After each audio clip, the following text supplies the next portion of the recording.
The Honkettes was the name given to the female backup singers of the southern rock group Lynyrd Skynyrd.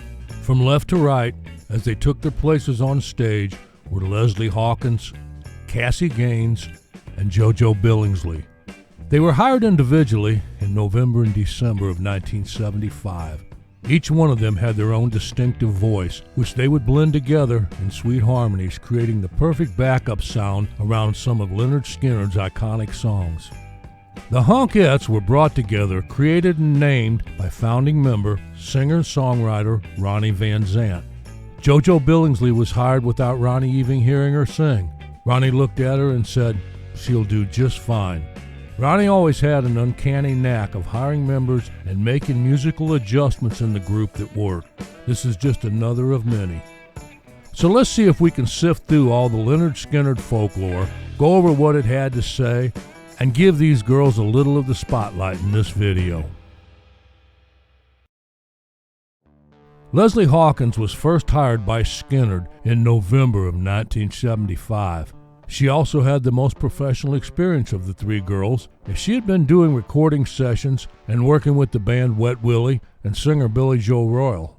She was the one with the high soprano voice. At the time she was hired, she lived and worked around the Jacksonville, Florida area. Cassie Gaines was raised in Miami, Oklahoma, and had what many called a Broadway voice. She worked as a waitress in Memphis, Tennessee, while going to school at MSU for arts and drama. It was there she would meet Deborah Jo Billingsley, who also worked at the same restaurant as a waitress. They became friends as both of them was passionate about singing. Deborah Jo Billingsley, later known as JoJo, was born in Memphis, Tennessee, and raised up just 40 miles south of there in Senatobia, Mississippi. She was the girl with the gravel and whiskey in her voice. Her name was pitched to Lynyrd Skynyrd for the backup singer's gig by a friend who ran lights for Skynyrd and Fleetwood Mac. When she got a call from a Skynyrd sound tech to go see a concert in Nashville, she went. And after the show, she was invited backstage, where she met Ronny Van Zant, who hired her on the spot before he ever heard her sing. Deborah Jo, after she was hired, would remember Cassie Gaines and her love for singing, and she would be the one who recommended her to Van Zant, even though she had never really heard Cassie sing before. In 1975, Lynyrd Skynyrd stayed busy touring and working on the Gimme Back My Bullets album.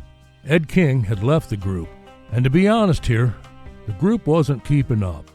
Blame it on burnout, over-partying, or just bad management, the band was slipping. Ronny Van Zant saw this and knew something needed to be done. So he decided to add some icing to the cake. He hired the girl backup singers. Now Ronny didn't find a group of girls who had worked together. He put one together himself, and later on he would name them the Honkettes. But at first, they were just hired individual singers as part of the group. How he did this is really pretty amazing. Each had a different style voice, but when you listen to them on tape or live, the blend of their voices is fantastic.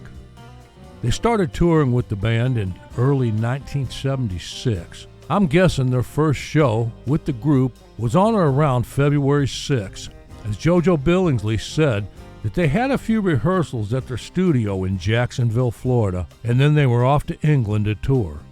She went on to say that they went to the British Isles and then over to Glasgow, Scotland. And in January, Skynyrd had 10 shows booked here in the U.S., the last show being on the 24th in Texas. Then 2 weeks off before performing again, which was February 6th in Manchester, England. So the girls was probably worked in during that 2 weeks off and started as soon as they got over to England. And right before they left, the band's fourth studio album, Gimme Back My Bullets, was released. Now, I don't know for sure what happened here, but the album just didn't do real well at all. It took it 5 years before ever reaching gold status.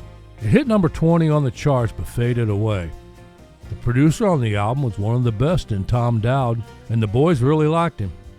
Dowd also brought in some female backup singers to add to the sound. They were credited as the Honkettes. On the original release of Gimme Back My Bullets, there were no tracks sung by the Honkettes, as some people tend to think.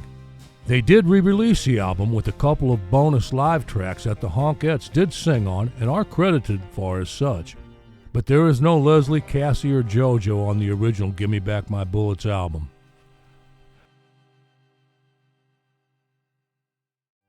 I don't know if the low sales of the album had anything to do with it or not, but the band, besides adding the girls, were also looking for that third guitarist to take the place of Ed King, who had left the year before. And he came in the form of newly hired Cassie Gaines's younger brother, Steve. Cassie had been pestering Ronny about hearing her brother play, and Ronny kept blowing her off until she finally had Steve come up for a gig in Kansas City, and the guys relented and let him on stage to jam out a number. That song was T for Texas. Steve slipped the slide on his finger.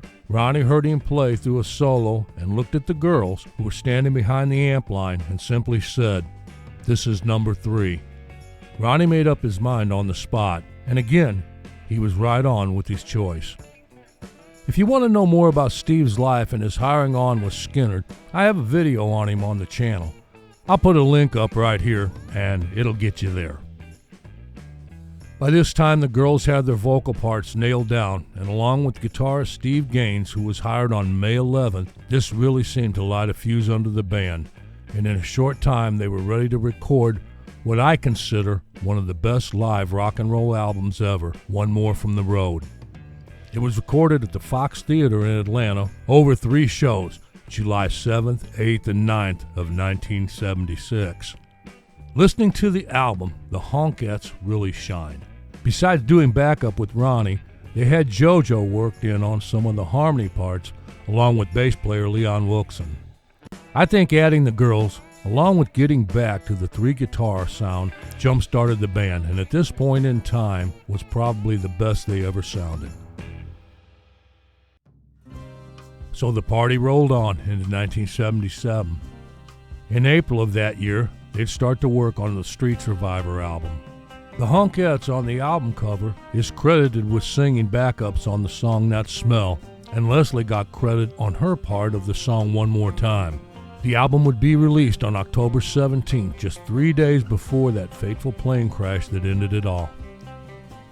Earlier, Ronny had hired his longtime friend, Gene Odom, to help take care of the band. Ronny and Gene went back a long way and were childhood friends and fishing buddies. And Gene wasn't a drinker or a smoker, and Ronny felt they needed to try and get the band to straighten up, himself included. All of the members, including the Honkettes, were still partying hard before, during, and after the shows. This had been a Skynyrd tradition, and it never really stopped.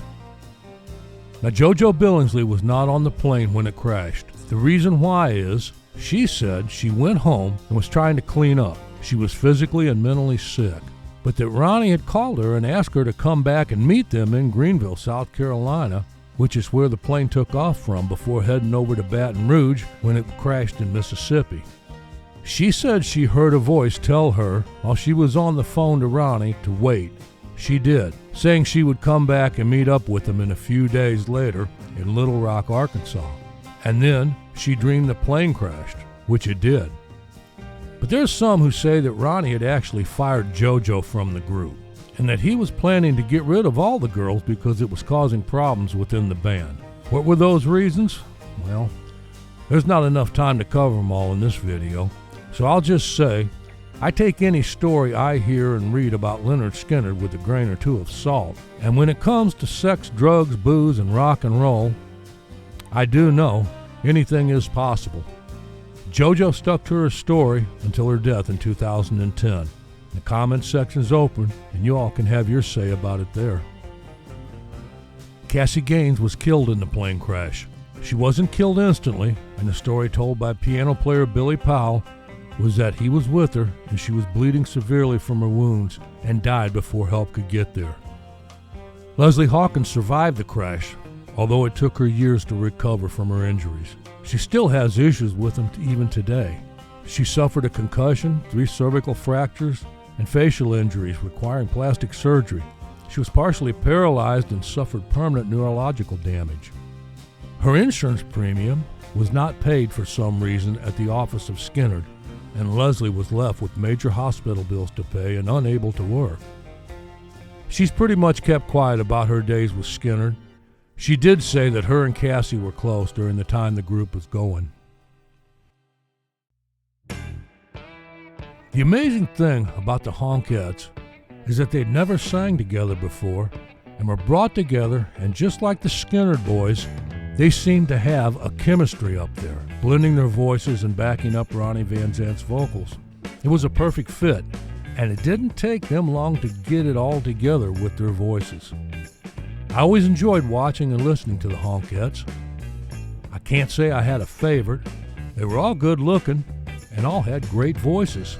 They worked the stage well and seemed to be that icing on the cake that Ronny was looking for in their shows.